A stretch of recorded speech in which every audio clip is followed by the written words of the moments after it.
The Joe Rogan Experience. I don't know how it was in China. What in Wuhan were all the businesses doing the same thing? Were they building little heaters and potted plants so you could have outdoor dining, or was this a capitalistic thing? I think the government shut them the fuck down. I mean, they were bolting people inside their houses with like the evidence tape across the door. Yeah, and shit. It's not good. I mean, the way they handled it is scary. I don't think we should handle it the way they handled it, but even that didn't necessarily work. I mean, didn't they have another surge? Like, one of the things they were pointing to, like Japan, they were pointing to Japan as being a virus success story. Right. Like they just social distancing, they wore their masks, went back to work, and everybody's fine. Not true. They have a huge surge there right now. The problem is this virus is weird. Yeah. And I don't think there's a real way that you can contain it. Los Angeles contained it in terms of like the strictness of their lockdowns, but more than anybody, right? They were stricter than anybody. Right. They have the most cases now. They're fucked. I know you were saying that, and it seems like it affects everybody differently. Yeah. You ask a doctor a question, they don't know the answer. Yeah. And isn't our human brain trying to find patterns so we can go, okay, that's what this sickness is, but this thing seems to be all over the place. Yeah, it doesn't have good patterns, and it affects people very differently in terms of like what it does to them. Some people, it's like a sinus infection. Some people, it really knocks them for a loop. Yeah. Some people don't recover and they die. I mean, there's no pattern that makes sense. Yeah. Like the flu, we understand the flu is dangerous, kills people, really does, but we also understand what to do. Get a flu shot, boost your immune system. Here's some medication you can take. With this, this is so new and so scary that no one knows what to do.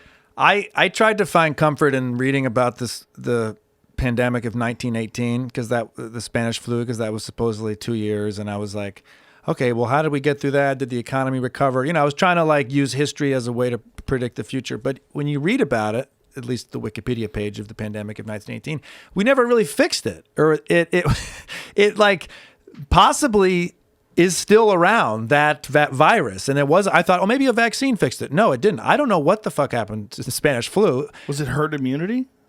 I don't know. Probably. Yeah. But Jamie will find it. It's estimated that's killed like 50 million people. Yeah. So I hope 100 years later, we're better at this stuff. Never really ended. After infecting millions of people worldwide, the 1918 flu strain shifted and then stuck around. Oh, great. Well, there's a new version. That's December 11th. It's a software update. There's a new version of COVID that's hit London now. It's 70% more transmittable. Yeah. Fuck. Fun times. What we know and what we don't about the UK coronavirus variant. And they think there might have been a similar variant or the same variant in Brazil a few months ago. Crazy. Not good. So do we live in fear? Do we? Yes. Yeah. Yeah, we just shit our pants and hide. Yeah. Now, or you fucking take care of your immune system and you allow people to open up businesses. Here's the thing. Yeah.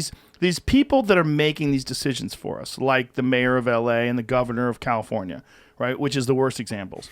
They are not experts in the right thing to do or the wrong thing to do, because what they've done has worked terribly. Right. It's been the worst response. And I don't think you can do something and not have a consideration for the consequences, the negative consequences of what you're doing, like telling people they can't work and shut down their businesses. When the economy collapses because all these things are shut down, and yet you still don't have a significant decrease in the cases. Right.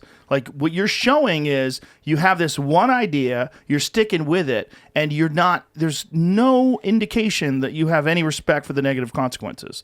Not only that, you don't have a plan. Like, how are you going to bring everybody back up? How are you going to bring back these restaurants? What are you going to do about these comedy clubs that are dead? What are you going to do about these bars that are going under? What are you going to do about these mom and pop shops that are never going to be around anymore? I don't know how it is in your life, but in my life, numerous friends of mine in what appeared to be healthy, strong relationships are fucking toast. Yeah. Like, pandemic has divorced a lot of people. Yeah. Domestic violence is up. Suicide's up. Suicides are up. So there is a different consequence to all this. Now, I also find it entertaining that we elect these officials and then now they have to be in charge of a health crisis. I would much rather we elect them off of popularity or whatever it is. And then when a health crisis strikes, we have a health minister who kind of comes in and just like drops the heat on us. The and what's supposed to problem with happen. these health ministers is that in a situation like this, they don't even take into account the economic consequences. And Right. that the economic consequences are also going to bring with them suicide, drug Right. addiction, Right. domestic violence, child abuse. All those things are going to happen, and they don't take into account that. They take into account the health The health. consequences. And here's the other thing. These governors and these mayors that shut everything down still get paid. Right. That's a real problem. They are not incentivized to keep businesses open. If their pay was in direct, like if they were like That's the interesting. CEO of a company, Right. where the more money the company makes, the more money they make, they would be incentivized to make sure these businesses stay open and these people can keep paying taxes. These fucks keep getting paid no matter what happens. But they have a term limit. They do. But yeah. But so what? Look, Yeah. by the time Newsom gets out, he will have destroyed that state. Right. And also destroyed people's faith in government because people are so frustrated with him. And then you see him at that French Laundry place sitting around Right. maskless Fuck, that right didn't next help. to people indoors. Oh, it was outdoor dining. Bitch, there's a chandelier above your fucking head, not Right. stars. There's not stars above your head. There's walls. yeah, They there's put- yeah, walls. I know. That's I know. indoors. I don't want to hear your bullshit. Yeah. You are a hypocrite. And Yeah. this is nonsense. You should not be getting paid. Yeah. If you let your economy collapse due to these decisions that are not based on science, like particularly outdoor dining, that's not based on science. There's no data. They can't show. We have overwhelming data that 50% of the transmissions are due to people eating outside. Right. That's not the case. So we are fortunate in LA that you have very good weather. So keep the fucking restaurants open that can Yeah. open outside. Yeah. Help them, accommodate them, Yeah. give them some sort of a bridge to let them get through this so that on the other side, after the vaccines and after herd immunity or whatever happens, these people will still have businesses. Catch new episodes of the Joe Rogan Experience for free only on Spotify. Watch back catalog JRE videos on Spotify, including clips. Easily, seamlessly switch between video and audio experience. On Spotify, you can listen to the JRE in the background while using other apps and can download episodes to save on data cost, all for free.